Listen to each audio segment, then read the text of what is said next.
to another episode of Behind the Scenes with Next Level Fishing TV. If you're new to the show, welcome. We are on the hunt for a trophy trout, and we continue that journey now.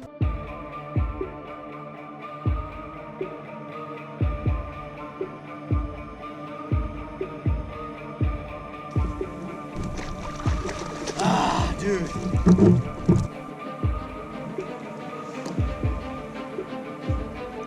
Well, guys, this one's a special one, man. This is about a 45-inch bull.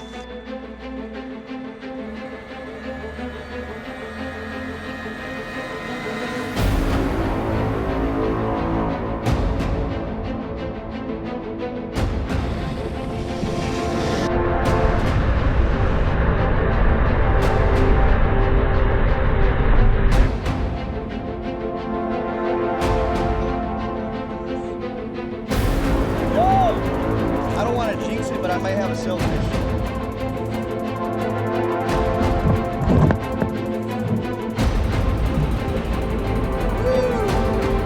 Oh my God! Wow, dude.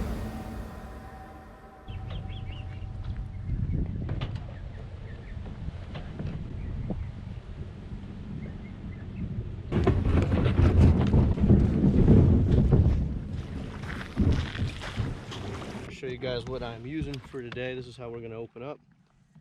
I'm using that old slick X8 braid that I tried, well, I don't know, what was that, last year? It's still on here. It's actually still doing good. I have a Sagar fluorocarbon leader. It's a 20-pound leader, and from Matrix Shad. I like the color. I always do good with these greenish tint colors here where we are currently at. All right, now the way I'm sort of presenting, especially with obviously the water temps, and I really don't know what the trout are doing right now. We could come out here and just strike out completely, but I'm letting it sit on the bottom and just giving it just some good jerks, letting that tail kind of come up, fall down, come up, fall down, pump it a couple times. But I'm not actually just doing this.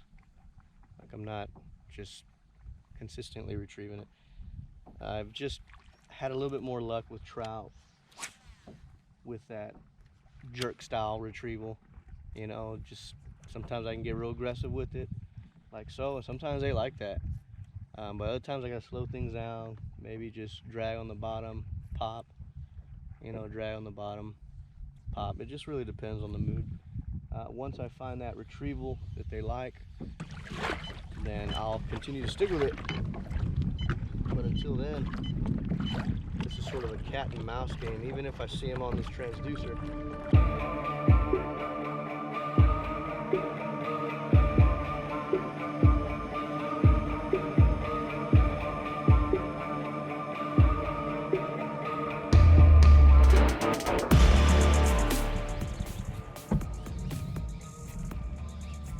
This might be a better one.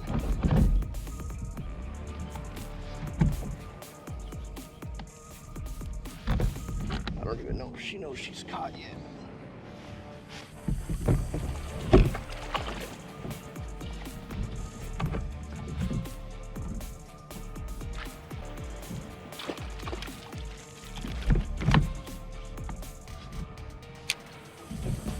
This girl is not having a good day. Let me show you guys this one.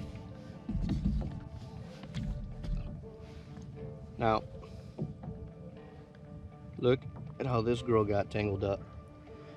I want you guys to see something. Look at the way she attacked this lure. The line is wrapped around her head, hooked her on the top of the head around the line. That is just crazy. It kind of goes to show you the way these trout are attacking. Hey guys, how y'all doing? If you guys are enjoying behind the scenes, you guys are literally behind the scenes. You're in the lair. You actually are watching that Helix 5 go to work on this episode. But what I want to talk to you guys about today, just real quick on this break, is an issue that I've always had, and that's losing my second eye on my rods.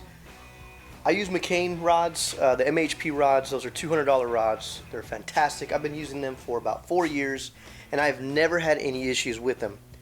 They're built great.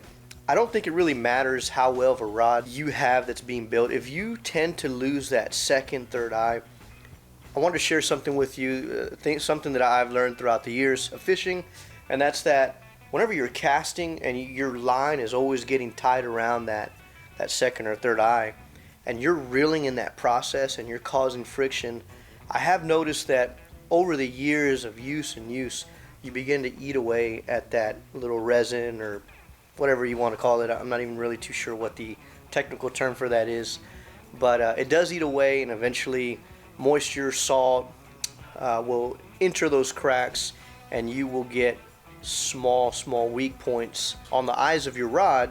There's a lot of reasons for it as to why it happens, but it happens, and it's just something to keep an eye out. Hope you guys are enjoying this behind the scenes episode. Here's another fish. You can already tell the bite's kind of changing a little bit. They're not like smashing and going. They're kind of just like boom and then going. They're dragging. Because that's such an easy way to tell how big of a trout you have on the line. You'll know, that signature. It's like they shuffle, like they shift sideways a little bit with your lure or bait presentation, whatever you're fishing with. And if it's a big one, it almost feels like you're dragging a log, dude. Like that's kind of what it can feel like until they spaz out. All right, gentlemen, we got our first decent trout, and the good thing is I'm marking a lot of fish. I'm gonna try not to clank around too much. Now, one of the important things to point out is I had him by the skin. Actually, let me rephrase that. I had him at the top of the lip, but it was like on that little piece of cartilage. And one of the things you got to be careful with, I could have lost that trout very easily, but I didn't because the drag was set properly. He was 1, maybe 3 jerks away from really getting loose on me. So that's something to always keep in mind when you're fishing for trout.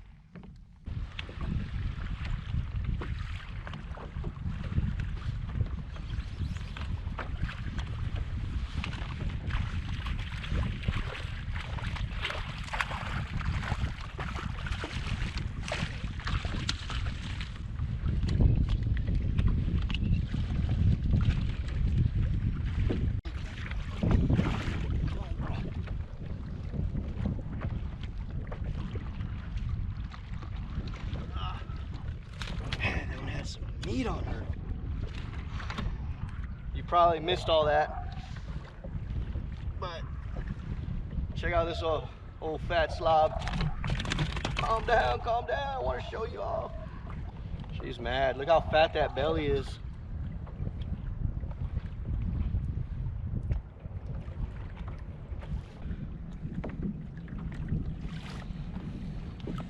Sort of, I'm in some structure right here. And these trout seem to be wanting to pick off sort of up current, so they're facing this way, watching everything come in, and they're way out. Let's see if I can get a decent cast. Should be about right. And let's see if we can't get on another one. I missed a big one. It was probably about a 25, 26. Just not the hook set.